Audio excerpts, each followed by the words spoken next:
I asked your mom what her reaction was when she heard about your diagnosis, cancer. What was yours? Basically what everybody would picture it to be. I mean, it's probably one of the worst moments that you could possibly ever face, and you instantly think, oh my goodness, how am I going to face this? Like, I'm a teenager, I should just be looking out for normal things that are happening to me, and now I have to face cancer. And it was just a huge shock because I was normally healthy, normally like nothing pointed towards me getting this. Had you had anybody up until that point in those 16 years battle cancer? Were you aware, any of your friends, any relatives? I had grandparents, but never really anybody super close to me, no. Like, not very personally have I faced it, just heard of it. Did you go and do your own research? When I was diagnosed, never Google stuff. I made the mistake of Googling things and it was bad. I did not research a lot after that. Treatments-wise, I still do, but statistics-wise, it's all over and I don't even want to look at it. What part of your life was music up until that point? I've always sung since I was about, well, a baby I started, but I took lessons at 6. Dancing was a huge part of my life. Played instruments over the years. Basically everything musical I kind of am drawn towards. Did you do Glee? Oh, I love that show. I wasn't into it at first, but now I'm watching all the reruns and they're all really, really talented. But did you, in school, were you? Oh yes, I was definitely a music nerd in school. Band nerd, band camp, you name it. Band nerd! Yeah. What was your instrument? Clarinet. Oh, please. I know. I just fit all the cliches. At least it wasn't flute. Yeah, that's true. That's true. Or sousaphone. You have this diagnosis. You put your head down at night and that's all you can think about. Basically. How did you come up with your game plan? I've been very lucky with my medical team. They've always been very on top of organizing my plan. My parents look into things as well. I'm very grateful for that. Family members, friends, they all give me a bunch of ideas. But I always kind of follow my gut. That's what mainly forms my game plan. Because I find that I make the best decisions on what I'm feeling treatment-wise. Not necessarily physically, but what I'm drawn towards generally is the best. And how were you feeling, and what sort of space were you in when Will to Survive, the idea of this song came about? When I was originally writing it, it was when I was going through a really rough patch. I wasn't doing very well, and I kind of just sat myself in my room and had a melody stuck in my head and decided, you know what, I should go with this. And I was inspired by all the kids that I was seeing going through this, and I wanted to give them kind of an anthem that they could listen to, and same thing as me, listen to it and feel uplifted. So I definitely wrote it during one of my darker moments, and I kind of think that adds to the quality of the song. Did the words come easily? They actually did, yeah, surprisingly. Sometimes the best hits are written in 3 or 4 minutes. Yeah, it only took about an hour to get most of it done, and then the rest of the day, basically in a day, the song was finished. Right, so you have this song. Okay, fine. You got a song, you got a melody, you got some lyrics. Yep. Then what happened? It's kind of a long, drawn-out process because I wrote it at the beginning of my treatment 4 years ago. And at first it was just kind of something I did with my music therapist at Children's, and it was a rough draft, and then it years later got into the hands of bigger people and they got interested in it and we redid it, and since then it's amazing what it's turned into. Who helped you with the song? I've been helped by a lot of people.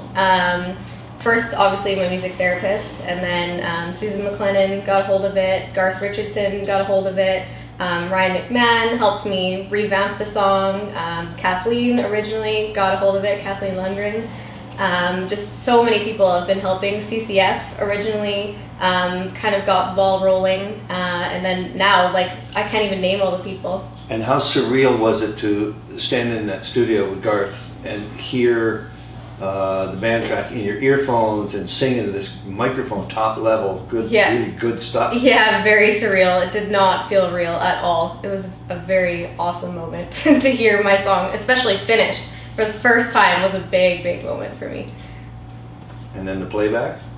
The playback, like when I first heard it, yeah, was crazy to finally, it was weird to hear myself too, because I've never actually heard myself like fully, I don't know, I've heard myself singing in choir when somebody records it, but never to that extent. Somebody made a phone call or somebody walked up to you and said Garth Richardson's going to record your song, what did you think?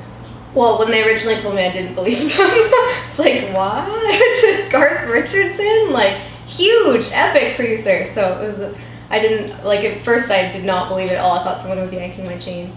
Did you sing your face off? Yeah. It was kind of tricky because whenever I go in for these recording sessions, it's always during main points of treatment, so it's kind of ironic. So I gave it my best, definitely, but it was definitely interesting to see. Does treatment affect your voice? Yes, unfortunately. Wow. Yeah, it really sucks. And lungs-wise have been definitely affected. Tons of stuff. So you really had to plan when the vocals were going to happen? Yes, kind of in a way, yeah. You've chosen to direct some of the profits from the song to fight childhood cancer. What made you choose the causes that you did, and what did you choose? Well, I have BICBA that helped me out. They personally helped me out during my battle. And explain who that is. BC Childhood Cancer Parents Association. Right. Yeah, they helped me during a lot of moments. I'm very close to some of the people at the organization. Parent funded. They do an awesome job because financially it is a huge burden on families, and I don't think a lot of people know about that aspect. And then there's the James Fund. I've personally been affected by neuroblastoma.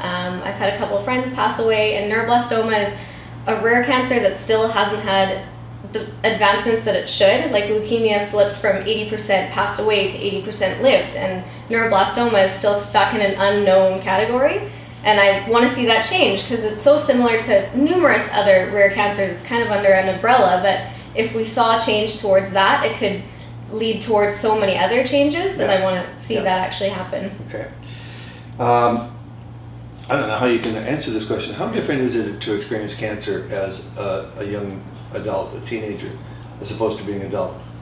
Very different. As a kid, you don't understand what's going on. As an adult, you've kind of lived most of your life and kind of, I guess, accept it because you've gone, at least you've had experiences. And as a teenager, I mean, we're already dramatic enough, really, I'm not gonna lie, and to have it thrown in the mix is, when you're trying to figure out who you are, I mean, you don't really fit into a category either, because you're too young to go to children's, too old to go to VGH or whatever it is, like an adult or children's hospital, and it's just, there's so many different aspects that a lot of people don't realize, because you're changing, you're becoming who you want to be in life at a teenager, and to throw this in is kind of a lot of drama. It is a lot of drama. Yeah. What's the last thing you threw? What's the last thing? What's the last thing you threw against a wall? Oh, probably like a teddy bear. I'm not very. I know. Oh, how violent is that? I'm so lame. She threw her bear. I know. What can I say?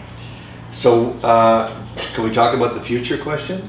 Yeah. Do you plan? Oh, well, I do to a certain extent, yes. Unfortunately, some plans kind of get diverted into different plans, but look at this. I mean, I never had this planned and set, so kind of good things happen for unexplained reasons, so I'm hoping that I'll beat cancer again and move on and start my life on a new chapter, a good chapter. What can people do to help kids with cancer? Well, with this song, you can download it on iTunes, spread the word if you like it. When you hear it on the radio station, phone in, say you like it, spread the word. But also just the fact that I think a lot of people don't realize that kids with cancer do get treated differently, and you shouldn't treat them any differently. Just treat us normal and look us in the eye, and don't be afraid to ask questions and express yourself and how you're feeling as well. So. Okay, and that's your camera. I want you to talk to those people out there, and what I want you to do is tell them about the song and what it means to you and what you hope it does. Go. Okay, well, basically The Will to Survive is obviously very close to me. I wrote it during my treatments, and I really hope that it'll get out there and raise awareness on childhood cancer, because there isn't nearly enough awareness being raised for childhood cancer, and I hope that people can listen to it during their dark moments and find hope and make it through whatever it is that they're dealing with, whether it's cancer or anything, and I really hope that it does that.